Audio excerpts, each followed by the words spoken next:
The law offices of Henderson, Blackwood Associates smelled like old leather and older money. I sat in the waiting room, studying the oil paintings of stern-faced partners while my stepmother Diane held court with her children, Brandon and Chloe, planning their spending sprees in whispered excitement. "First thing I'm doing is buying that yacht," Brandon announced, scrolling through his phone. "The 60-footer we looked at in Miami." "I'm thinking a house in the Hamptons," Chloe added, flipping her bleached hair. "Something tasteful. Maybe 8 bedrooms." Diane patted their hands with her perfectly manicured nails. The same nails that had been digging into my father's fortune for the past 7 years. "Now, children, let's not be gauche. We'll discuss investments after we handle the formalities." She shot me a look of pure venom across the waiting room. I responded by checking my phone, pretending to be absorbed in emails while she stewed. "Though I don't know why she even bothered showing up," Diane stage whispered. "Harold made his wishes very clear before he died." "Harold." She couldn't even call him my father, even now. The receptionist appeared. "Mr. Blackwood will see you all now." We filed into the conference room where James Blackwood waited, my father's folder spread before him. He was trying very hard to maintain his professional composure, but something around his eyes suggested he was fighting back amusement. "Please everyone have a seat," he said, gesturing to the chairs. "Can I offer anyone water? Coffee? This might take a while." "Let's just get this over with," Diane said briskly, settling into what she clearly thought was the power position at the table. "I have a meeting with my financial advisor at 3. "Of course." Mr. Blackwood opened the folder. "First, let me express my condolences on the loss of Harold Morrison. He was a client for over 30 years and—" Yes, very sad," Diane interrupted. "Now, about the estate division." Mr. Blackwood's eye twitched slightly. "Indeed. Let's begin with the reading of Mr. Morrison's last will and testament, dated, let me see, 5 years ago." "5 years?" I asked quietly. "Wasn't it updated more recently?" Diane's laugh was sharp as breaking glass. "Oh, sweetie, you really don't understand how these things work, do you? Harold and I revised everything after our wedding. Made sure the estate stayed in the immediate family." "The immediate family," I repeated. Meaning the people who actually cared for him in his final years," Diane said sweetly. "Not the daughter who barely visited, too busy with her little nonprofit job to spend time with her father." I thought about all the visits she'd mysteriously scheduled during her hair appointments, the family dinners she'd forgotten to tell me about, the times she'd told my father I was too busy when he'd asked about me. "Shall we proceed?" Mr. Blackwood asked, and again, that strange glimmer of suppressed mirth. "Please do," Diane said. "I believe you'll find everything is quite straightforward. The estate is divided between myself and my children, with a small token left to charity. As for Andrea here, she gets nothing," Diane announced triumphantly, unable to contain herself any longer. "I made sure of it. 7 years of marriage, and I finally got Harold to see sense about his ungrateful daughter. You're not in the will, Andrea.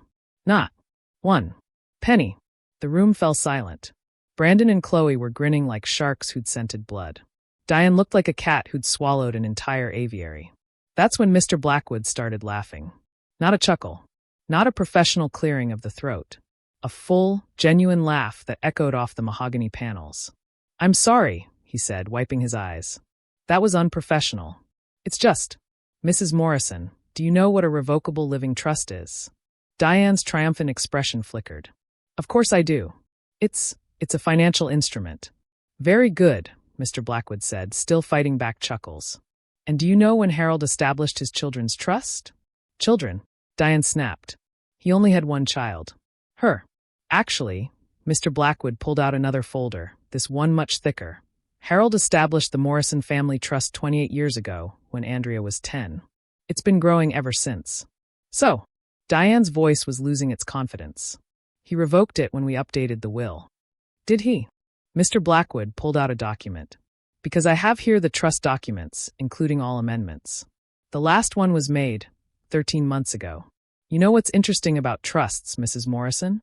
Diane said nothing, her face beginning to pale under her expensive foundation. "They're completely separate from wills," Mr. Blackwood continued. "And in this case, the trust was structured to transfer all assets to Andrea on either her 38th birthday or upon Harold's death, whichever came first." "That's impossible," Diane whispered. "Andrea," Mr. Blackwood turned to me. "When was your birthday?" 14 months ago," I said quietly. Dad threw me a party.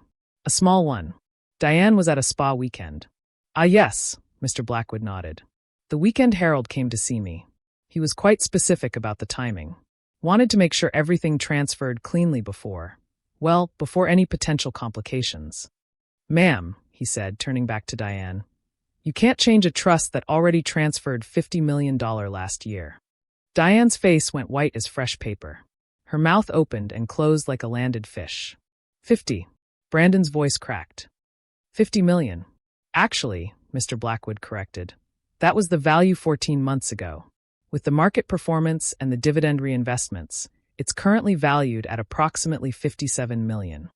But the houses, Chloe shrieked. The cars, the bank accounts, all held by the trust, Mr. Blackwood explained patiently, which transferred to Andrea last year. You've been living in Andrea's houses, driving Andrea's cars, and spending Andrea's money for the past 14 months. I finally spoke. Dad told me to wait. Said it would be better to let everything play out naturally. He wanted to see if you'd change, Diane. If you'd stop being so? I searched for the word, acquisitive. This is fraud. Diane spat. We'll sue. Harold wasn't in his right mind. Actually, Mr. Blackwood pulled out a medical report. Harold had a comprehensive cognitive evaluation 13 months ago. Perfect scores across the board. He also had 3 psychiatrists confirm his mental capacity. He was, and I quote, sharp as a tack and twice as pointed. His words, not mine. But why? Brandon asked, looking genuinely confused. Why would he do this? I looked at him with something almost like pity. Because he saw what you were doing. All of you. The credit cards you took out in his name, Brandon. The jewelry you bought and charged to his accounts, Chloe. And you, Diane. I turned to my stepmother. The systematic isolation from his friends and family. The medication mix-ups that kept him foggy. The way you moved your mother into the guest house without asking. You can't prove any of that, Diane hissed. I don't have to, I said. Dad already did. He hired a private investigator 2 years ago. Would you like to see the reports? Mr. Blackwood produced another folder, thick with photographs and documents. Harold was particularly interested in your first marriage, Mrs. Morrison. How did your first husband die again? Medication mix-up, wasn't it? The silence in the room was deafening. Now, Mr. Blackwood continued briskly, let's discuss the actual will. It's quite simple. To my beloved wife Diane Morrison, I leave the sum of $1, the amount she truly deserves. To Brandon and Chloe Whitfield, I leave the same. The remainder of my estate, consisting mainly of personal effects since the trust already transferred all assets, goes to Andrea. He pulled out 3 $1 bills and placed them on the table. That's it, Chloe whispered. $1. Actually, I said, reaching into my purse, I have something for each of you. I pulled out 3 envelopes. Eviction notices. You have 30 days to vacate my properties. All of them.